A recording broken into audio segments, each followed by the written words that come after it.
Well, it's finally getting to be fallish outside. I think that's a word. I'm not sure.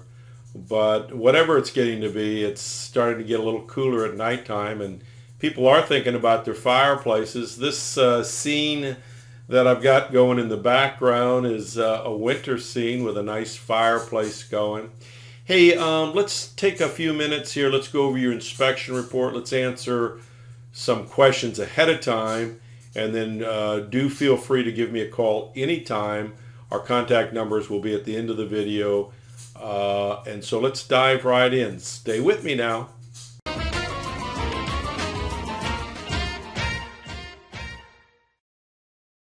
Okay, now let's take a look at the inspection report and see how it reads out. This is a generic report. This is exactly what you will get, only your information obviously will be filled into all these blanks.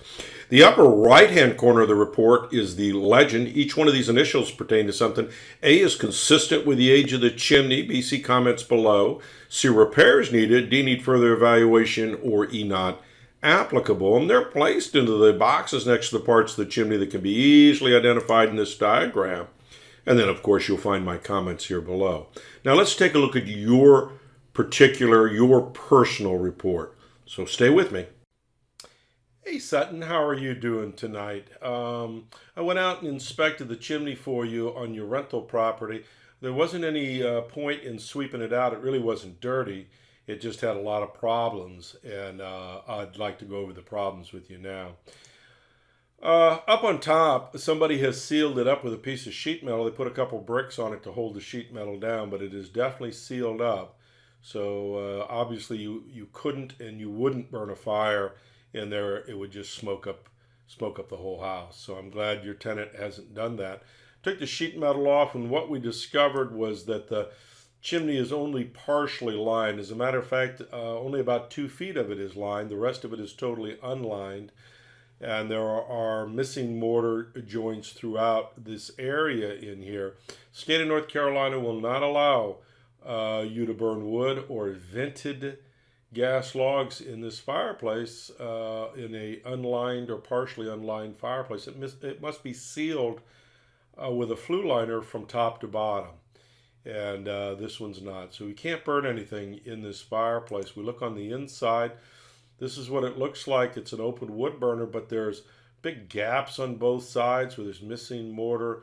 You look up where the damper should be. There's no damper in this fireplace. And you can see there's just missing mortar all throughout. And this is where before it even leads into the flue system. So this fireplace under no circumstances can be used by your tenant, and I told him that. Also, you're within the 10 feet that is mandatory between the opening of the fireplace and the HVAC system. And what's significant about that is your heating and air conditioning. Your heater is kicking on in the wintertime, obviously when you would be burning wood in this fireplace. And this is a return, which means it's pulling the air out of the room. It also will pull the smoke right down the fireplace and into the vent and distributed throughout the house. State of North Carolina will not allow for that. It must be a minimum of 10 feet. And so that would have to be moved. The fireplace could be repaired. The HVAC return could be moved. You'll never get any value out of it to justify doing all that work, in my opinion. But if that's something that you want to pursue, give me a holler, and we will certainly talk about it and get you on the calendar for next year, and we'll get it repaired for you. Questions for me, give me a call, 704-526-6348. You can email me at chris@affordablesweep.com. Thanks.